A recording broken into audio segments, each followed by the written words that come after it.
Hello दोस्तों, good morning, नमस्कार। आप सभी का स्वागत है आप सभी के अपने यूट्यूब चैनल परीक्षा के शिक्षा में। आशा करते हुए आप सभी अच्छे होंगे और आपकी जो तैयारी है अच्छे तरीके से चल रही थी। जो बच्चे क्लास में फर्स्ट टाइम है, पहली बार है, नए हैं, उन सभी को बता दिया जाए हमारे चैनल पर जो आपकी बीएड प्रवेश परीक्षा 2024 की जो है आपकी कंप्लीट तैयारी करवाई जाए। तो जिसे भी तैयारी पूरी करनी है, कंप्लीट करनी है, चैनल को जो है सब्सक्राइब करके हमारे साथ जुड़ जाएंगे। उसके बगल में जो बेल आइकन वाला बटन दिएगा उसको ऑन कर लेंगे। ठीक है, क्लियर है? इतना काम आप लोग कर लीजिए। और ये जो क्लासेस है हर एक स्टेट के लिए है जहाँ पे आपका बीएड का एंट्रेंस एग्जाम होने वाला है। ठीक है, कहीं पे भी अगर आपका बीएड का एंट्रेंस एग्जाम किसी भी स्टेट का होगा, सभी के लिए क्लासेस जो है इंपॉर्टेंट है। ठीक है, बाकी क्लास का समय देख लीजिए।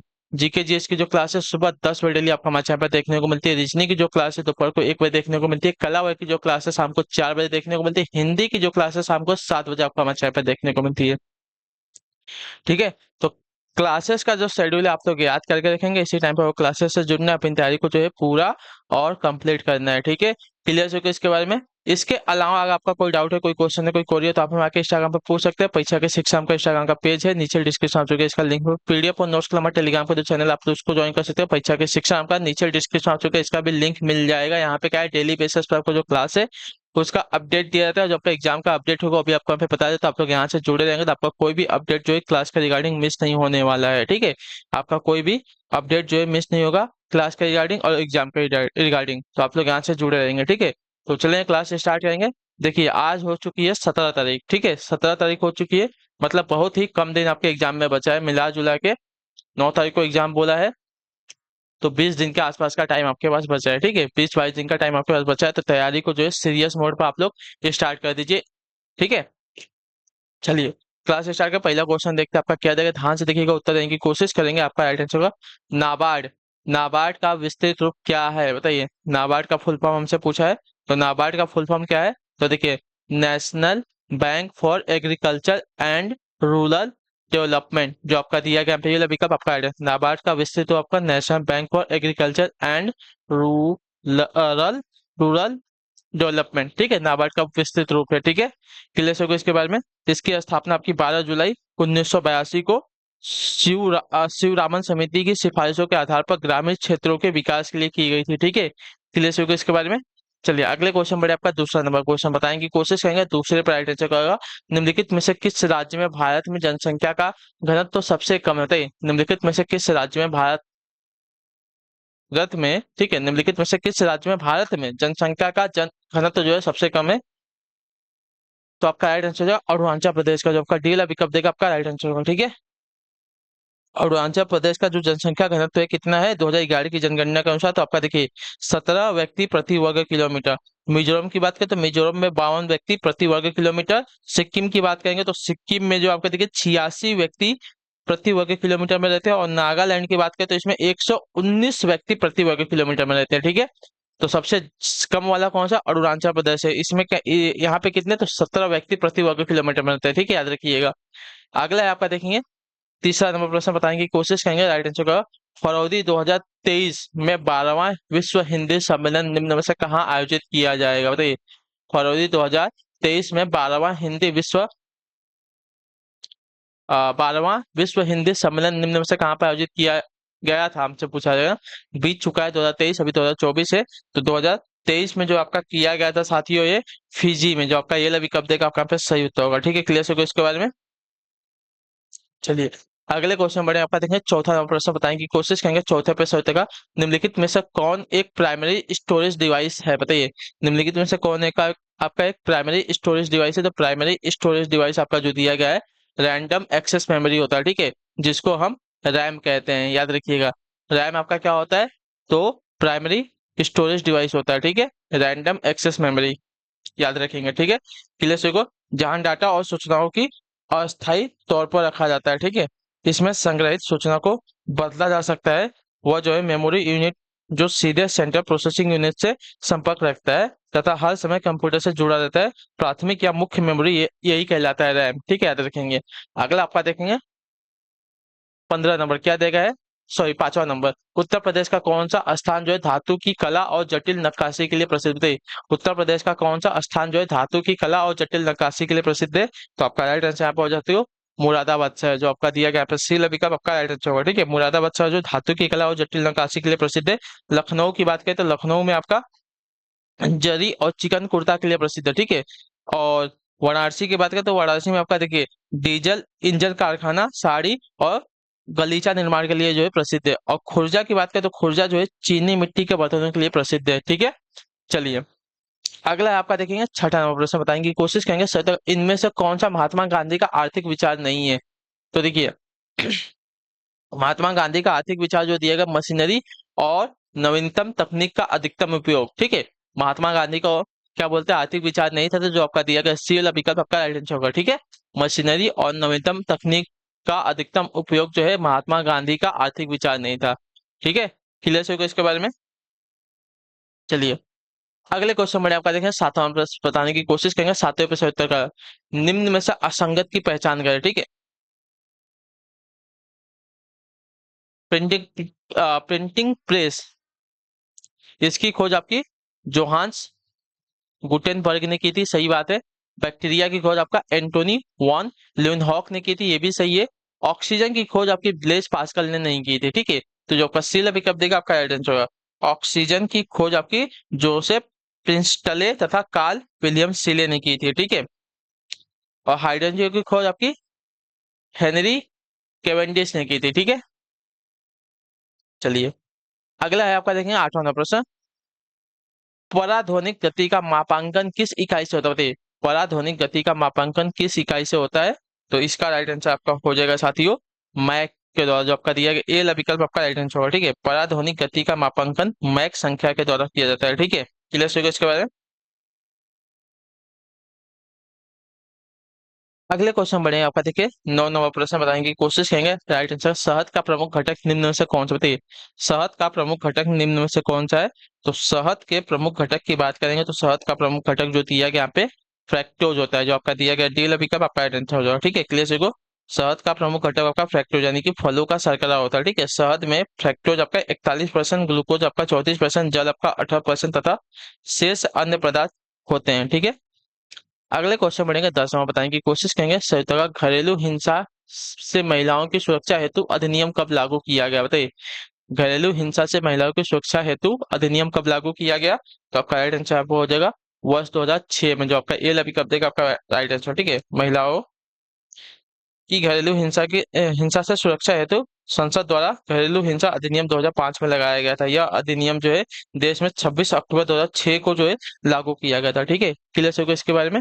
अगला आपका देखें 11 नंबर से बताने की कोशिश करेंगे 11 पैटर्न से, महात्मा गांधी ने भारतीय राष्ट्रीय कांग्रेस के निम्नलिखित सत्रों में से किसकी अध्यक्षता की थी बताइए। महात्मा गांधी ने भारतीय राष्ट्रीय कांग्रेस के निम्नलिखित सत्रों में से किसकी अध्यक्षता की थी, तो आपका राइट आंसर आपको हो जाएगा साथियों वर्ष 1924 में बेलगाम की, जो आपका दिया गया यहाँ पे सी विकल्प आपका राइट आंसर। कर्नाटक के बेलगाम में दिसंबर 1924 में हुए कांग्रेस के वार्षिक अधिवेशन की अध्यक्षता आपकी महात्मा गांधी ने की थी, और इनका ये जो है एकमात्र अधिवेशन था, पहला और आखिरी। ठीक है, इसके बाद इन्होंने कांग्रेस के किसी भी अधिवेशन में भाग नहीं लिया था। ठीक है, अगले क्वेश्चन बढ़े आपका देखेंगे 12 नंबर बताने की कोशिश करेंगे, आपका राइट आंसर निम्न में से किसे जो है विधानसभा का सत्रावसान करने की शक्ति है। निम्नलिखित में से किसे जो है विधानसभा का सत्रावसान करने की शक्ति है, तो आपका राइट आंसर यहाँ पे हो जाएगा साथियों राज्यपाल को, जो आपका सीएल विकल्प देगा आपका राइट आंसर। भारतीय संविधान के अनुच्छेद 174 के अनुसार विधानसभा का सत्र आहूत सत्रावसान तथा विघटित करने की शक्ति जो है राज्यपाल में निहित होती है। ठीक है, क्लियर होगा इसके बारे में।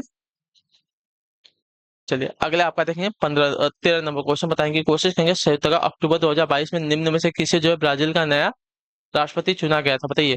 अक्टूबर 2022 में निम्नलिखित में से किसे जो है ब्राजील का नया राष्ट्रपति चुना गया, तो आपका राइट आंसर आपका हो जाएगा लूला डी सिल्वा को, जो आपका दिया गया पहला विकल्प आपका राइट आंसर। 2022 में अक्टूबर 2022 में लूला डी सिल्वा को जो है ब्राजील का नया राष्ट्रपति चुना गया है। ठीक है, चलिए अगले क्वेश्चन बढ़े आपका देखें 14 नंबर प्रश्न बताने की कोशिश करेंगे, संयुक्त अक्टूबर 2022 में भारतीय अंतरिक्ष अनुसंधान संगठन इसरो द्वारा निम्न में से किस रॉकेट की सहायता से 36 उपग्रहों को सफलतापूर्वक कक्षा में स्थापित किया गया बताइए।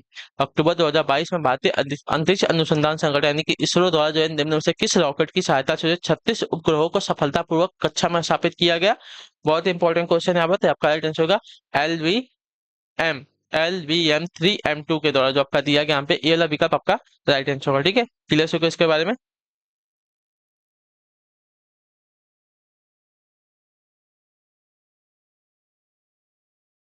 अक्टूबर 2022 में अंतरिक्ष अनुसंधान संगठन यानी कि इसरो ने सबसे भारी रॉकेट LVM-3M2 की सहायता से वन वेव द्वारा विकसित 36 उपग्रहों को उसकी कक्षा में सफलतापूर्वक स्थापित किया था। ठीक है, अगला आपका देखिए 15 नंबर बताने की कोशिश करेंगे। सही तो होगा, ब्रिटिश भारत में सांप्रदायिक प्रतिनिधित्व की व्यवस्था निम्नलिखित में से किस अधिनियम द्वारा की गई थी, बताइए। इसका राइट आंसर क्या हो जाएगा? तो आपका राइट आंसर हो जाएगा मार्ले मिंटो सुधार 1909 के द्वारा, जो आपका बिल अभी कब देगा, आपका राइट आंसर होगा। ठीक है, क्लियर हो गया इसके बारे में।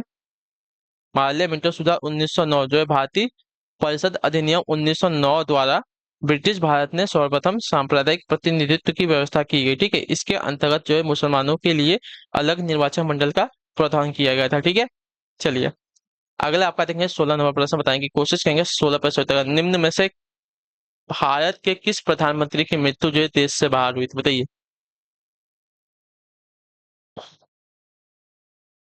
तो आपका राइट आंसर लाल बहादुर शास्त्री, जो आपका शीला विकल्प देगा, आपका सही उत्तर होगा। ठीक है, क्लियर से कुछ है। भारत के दूसरे प्रधानमंत्री लाल बहादुर शास्त्री की जो मृत्यु है देश से बाहर ताशकंद में 11 जनवरी 1966 को हुई थी। ठीक है, ताशकंद जो है वर्तमान में उज्बेकिस्तान की राजधानी है, इतने याद रखेंगे। ठीक है, क्लियर है। ये आपसे क्वेश्चन पूछ सकता है, इंपॉर्टेंट क्वेश्चन है। ठीक है, कहाँ पे हुई थी, तो ये बात याद रखिएगा, ताशकंद जो कि वर्तमान में किसकी, तो उज्बेकिस्तान की राजधानी है। ठीक है, अगले क्वेश्चन बढ़े आपका देखेंगे। 17 नंबर प्रश्न बताएंगे की कोशिश करेंगे। 86वें संशोधन द्वारा प्रस्तावित शिक्षा का अधिकार किस वर्ष लागू किया गया, बताइए। 86वें संशोधन द्वारा प्रस्तावित शिक्षा का अधिकार जो है किस वर्ष लागू किया गया है, तो आपका राइट आंसर यहाँ पे हो जाएगा साथियों, वर्ष 2010 से, जो आपका दिया गया यहाँ पे टीला विकल्प आपका राइट आंसर होगा। ठीक है, 86वें संविधान संशोधन अधिनियम 2002 द्वारा जो है प्रस्तावित शिक्षा का अधिकार 1 अप्रैल 2010 से लागू किया गया है। ठीक है, इस संविधान संशोधन द्वारा जो भारतीय संविधान में मौलिक कर्तव्यों के तहत अनुच्छेद 21 के बाद जो है अनुच्छेद 21A जोड़कर 6 से 14 वर्ष 6 से 14 आयु वर्ग के सभी बच्चों को जो है निःशुल्क एवं अनिवार्य शिक्षा के अधिकार का जो है प्रावधान किया गया, इतने याद रखिएगा। ठीक है, अगला आपका देखेंगे 18 नंबर प्रश्न बताने की कोशिश करेंगे। निम्नलिखित सल्तनत शासकों में से कौन जो है अफगान मूल के थे, बताइए। निम्नलिखित सल्तनत शासकों में से कौन जो है अफगान मूल के थे, खिलजी, तुगलक, सैयद या लोधी। तो आपका राइट आंसर यहाँ पर हो जाएगा साथियों, लोधी, जो आपका दिया गया फिर विकल्प आपका राइट आंसर होगा। ठीक है, दिए गए सल्तनत शासकों में से लोधी वंश के शासक जो है अफगान मूल के थे। ठीक है, बहलोल लोदी ने 1451 ईस्वी में लोदी वंश की स्थापना की थी। इस वंश का शासनकाल जो है 1451 से लेकर 1526 ईस्वी तक रहा था। ठीक है, अगला आपका देखेंगे 1900 बताने की कोशिश करेंगे। सही उत्तर का जगह 19 में प्रसिद्ध यूनानी राजदूत मेगास्थनीज भारत में किसके दरबार में आया था, बताइए। प्रसिद्ध यूनानी राजदूत जो है मेगास्थनीज भारत में किसके दरबार में आए थे, तो इसका सही उत्तर आपका हो जाएगा साथियों, चंद्रगुप्त मौर्य के, जो आपका सील अभी कब देगा, आपका सही उत्तर होगा। ठीक है, क्लियर से इसके बारे में। मेगास्थनीज जो है सेल्युकस निकेटर द्वारा चंद्रगुप्त मौर्य की राज्यसभा में भेजा भेजा गया जो है यूनानी राजदूत था। मेगास्थनीज ने काफी समय तक जो है मौर्य दरबार में निवास किया। भारत में उसने जो कुछ भी देखा सुना उसे जो है उसने अपनी इंडिका नामक ग्रंथ में लिखा है। ठीक है, अगला आपका देखेंगे 20 नंबर प्रश्न बताने की कोशिश करेंगे। 20 पे सही का उत्तर प्रदेश में नहरों के माध्यम से सतह के पानी की बेहतर आपूर्ति प्रदान करने के लिए इनमें से कौन सा प्रमुख सिंचाई का बहुउद्देशीय परियोजना इनमें से नहीं है, बताइए। उत्तर प्रदेश में नहरों के माध्यम से सतह के पानी की बेहतर आपूर्ति प्रदान करने के लिए इनमें से कौन सा प्रमुख सिंचाई और बहुउद्देशीय परियोजना में से एक नहीं है, तो आपका राइट आंसर हो जाएगा चंबल परियोजना, जो आपका दिया गया यहाँ पे बी विकल्प आपका राइट आंसर। ठीक है, चंबल परियोजना जो है चंबल नदी पर अवस्थित है तथा इससे लाभान्वित होने वाले राज्य आपके राजस्थान तथा मध्य प्रदेश। शारदा परियोजना आपका रिहंद परियोजना तथा रामगंगा परियोजना से लाभान्वित होने वाले आपके राज्य उत्तर प्रदेश है। ठीक है, इतना याद रखिएगा। चलिए अगला क्वेश्चन देखते हैं आपका 21 नंबर। लैन किसका लघु रूप होता है, बताइए। लैन जो है किसका लघु रूप होता है, तो लैन जो आपका लिखिए लोकल एरिया नेटवर्क्स का। ठीक है, लोकल एरिया नेटवर्क्स का आपका लघु रूप है। ठीक है, लैन का विस्तृत रूप आपका लोकल एरिया नेटवर्क्स होता है। ठीक है, लैन एक ऐसा नेटवर्क होता है जिसका प्रयोग दो या दो से अधिक कंप्यूटर को जोड़ने के लिए किया जाता है। ठीक है, अगले क्वेश्चन बढ़े आपका देखें 22 नंबर। सूखी बर्फ निम्न में से क्या होती है, तो सूखी बर्फ आपके देखिए ठोस कार्बन डाइऑक्साइड होती है, इतने याद रखिएगा। ठीक है, जो आपका स्टील विकल्प देगा आपका सही उत्तर होगा। ठीक है, क्लियर हो गया इसके बारे में। चलिए अगला आपका देखें 23 नंबर, निम्न में से कौन किसी वात्या भट्टी में धातु मल के रूप में प्राप्त किया जाता है? बताइए, निम्न में से कौन जो है किसी वात्या भट्टी में धातु मल के रूप में प्राप्त किया जाता है? तो आपका राइट आंसर यहाँ पे हो जाएगा साथियों कैल्शियम सिलिकेट, जो आपका डी वाला विकल्प देगा आपका सही उत्तर होगा। ठीक है, क्लियर है। वात्या भट्टी में सिडेराइड के अपघटन द्वारा निर्मित कैल्शियम ऑक्साइड लोहे में मौजूद विभिन्न अम्लीय अशुद्धियों के साथ प्रतिक्रिया करके धातु मल का निर्माण करती है, जो कैल्शियम सिलिकेट होता है। ठीक है, याद रखिएगा। और वात्या भट्टी एक प्रकार की धातु वैज्ञानिक भट्टी होती है जिसका इस्तेमाल जो है लोहे आदि धातुओं को पिघलाने हेतु किया जाता है। ठीक है, अगले क्वेश्चन बढ़े आपका देखें 24 नंबर क्या देगा, जब H2 गैस को उच्च दाब के क्षेत्र से निम्न दाब के क्षेत्र में प्रसारित किया जाता है तो उस गैस का तापमान पर क्या प्रभाव पड़ता है? बताइए।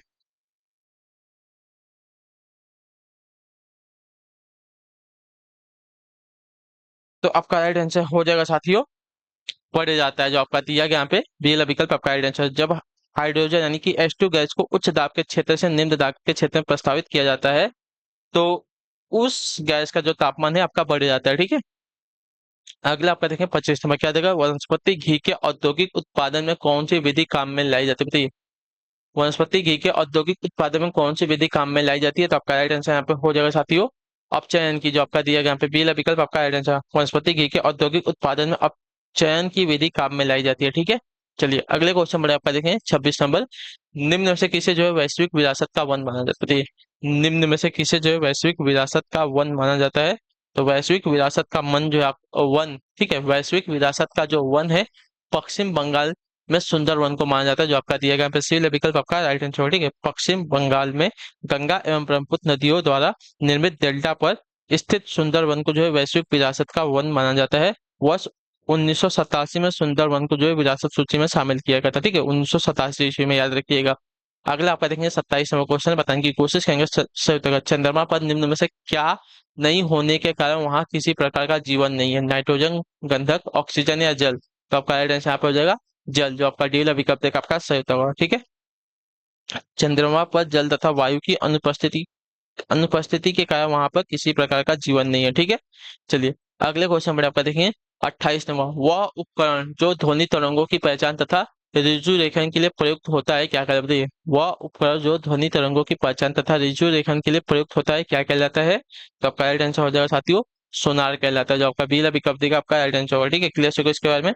वह उपकरण जो ध्वनि तरंगों की पहचान तथा ऋजु रेखन के लिए प्रयुक्त होता है आपका सोनार कहलाता है। सोनार एक तकनीक है जो जल के अंदर या सतह पर वस्तुओं का पता लगाने के लिए ध्वनि संचार का उपयोग करती है। ठीक है, सोनार में पराशब्द तरंगे प्रयुक्त की जाती है। ठीक है, अगला आपका देखें 29 नंबर है, वर्ष 2011 की जनगणना के अनुसार वह कौन सा राज्य है जहां पुरुषों और स्त्रियों की साक्षरता सबसे न्यूनतम है? बताइए, वर्ष 2011 की जनगणना के अनुसार वह कौन सा राज्य है जहां पुरुषों और स्त्रियों की साक्षरता जो दर है सबसे न्यूनतम है? तो आपका राइट आंसर हो जाएगा साथियों आपका बिहार राज्य, जो आपका दिया गया पर्टिकुलर विकल्प आपका राइट आंसर होगा। ठीक है, क्लियर। 2011 की जनगणना के अनुसार देश में पुरुष तथा स्त्रियों की न्यूनतम साक्षरता दर वाला राज्य आपका बिहार है, जहां पुरुषों की साक्षरता दर आपकी 71.2% तथा स्त्रियों की साक्षरता दर आपकी 51.5% रही थी। ठीक है, अगले क्वेश्चन में आपका देखेंगे 30 नंबर क्या आएगा, लोसुंग पर्व मनाया जाता है कहाँ पर? बताइए, लोसुंग पर्व कहाँ मनाया जाता है? तो लोसुंग पर्व आपका मनाया जाता है साथियों आपका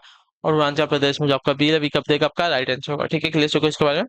लोसुंग जो अरुणाचल प्रदेश में मनाया जाने वाला पर्व है, यह पर्व जो है राज्य में किसानों द्वारा फसल कटाई की समाप्ति पर मनाया जाता है। ठीक है, अगला आपका 31 नंबर बताने की कोशिश करेंगे सविता का, निम्न में से वह मत कौन सा है जिसके लिए भारत आयात पर सर्वाधिक राशि खर्च करता है? बताइए, निम्नलिखित में से वह मत कौन सा है जिसके लिए भारत जो है आयात पर सर्वाधिक राशि खर्च करता है? तो आपका राइट आंसर होगा कच्चा पेट्रोलियम, जो आपका दिया गया है बी वाला विकल्प आपका सही उत्तर होगा। ठीक है, क्लियर है। अगले क्वेश्चन में आपका देखें 32 नंबर बताने की कोशिश करेंगे राइट आंसर, मैडम क्यूरी को दो भिन्न नोबेल पुरस्कार किन भिन्न श्रेणियों में मिले थे? बताइए, मैडम क्यूरी को दो भिन्न नोबेल पुरस्कार जो है किन भिन्न श्रेणियों में मिले थे? तो आपका राइट आंसर होगा भौतिक और रसायन के, जो आपका दिया गया यहाँ पे ये वाला विकल्प आपका राइट आंसर होगा। ठीक है, क्लियर होगा इसके बारे में। प्रसिद्ध वैज्ञानिक मैडम क्यूरी को जो है भौतिक तथा रसायन में नोबेल पुरस्कार दिया गया था। उन्हें जो है 1903 में रेडियो सक्रियता के क्षेत्र में किए गए खोज के लिए उनके पति पियारे क्यूरी तथा हेनरी बेकुलर के साथ जो है संयुक्त रूप से भौतिक विज्ञान तथा 1911 ईस्वी में उन्हें जो है रसायन विज्ञान का नोबेल पुरस्कार दिया गया था। ठीक है। अगले आपका देखें 33 महावीर स्वामी कौन थे? तो महावीर स्वामी आपके 24वें तीर्थकर थे, जो आपका दिया गया है। फिर बी वाला विकल्प आपका राइट आंसर हो जाएगा। ठीक है। और महावीर स्वामी का जो जन्म है 540 ईसा पूर्व में वैशाली के निकट कुंडग्राम में हुआ था, तथा उनकी जो मृत्यु है 468 ईसा पूर्व पावापुरी में हुई थी। ठीक है, पावा में हुई थी। अगला आपका देखें 34 नंबर, बताने की कोशिश करेंगे। निम्न में से किस विदुषी ने वाद विवाद में अ- अजेय याज्ञवल्क्य को चुनौती दी थी? बताइए, निम्न में से किस विदुषी ने जो है वाद विवाद में अजय याज्ञवल्क्य को जो है चुनौती दी थी? तो आपका राइट आंसर आपको हो जाएगा साथियों, गार्गी ने, जो आपका दिया गया डी वाला विकल्प आपका सही उत्तर होगा। ठीक है, क्लियर है किसके बारे में? ब्रह्मवादिनी गार्गी ने जो है राजा जनक के दरबार में अजय याज्ञवल्क्य को वाद विवाद में चुनौती दी थी। इन दोनों के बीच हुए वाद विवाद जो है बृहदारण्यक उपनिषद में वर्णित थे। ठीक है। अगले क्वेश्चन बढ़ेंगे 35, तो हम बताने की कोशिश करेंगे। राइट, निम्न में से किस घटना ने इंग्लैंड के सम्राट को भारतीय प्रशासन को अपने अधिकार में लेने के लिए प्रेरित किया था? बताइए, निम्नलिखित में से निम्न में से किस घटना ने जो इंग्लैंड के सम्राट को जो है भारतीय शासन को अपने अधिकार में लेने का प्रेरित किया था? तो आपका राइट आंसर आपको हो जाएगा साथियों, 1857 के सिपाही विद्रोह के कारण, जो आपका दिया गया डी विकल्प आपका राइट आंसर। 1857 ईस्वी के सिपाही विद्रोह की घटना ने इंग्लैंड के सम्राट को जो है भारतीय प्रशासन को अपने अधीन लेने के लिए प्रेरित किया था। मेरठ से प्रारंभ हुए इस विद्रोह की जो है आग है देश भर में फैल गई थी। ठीक है।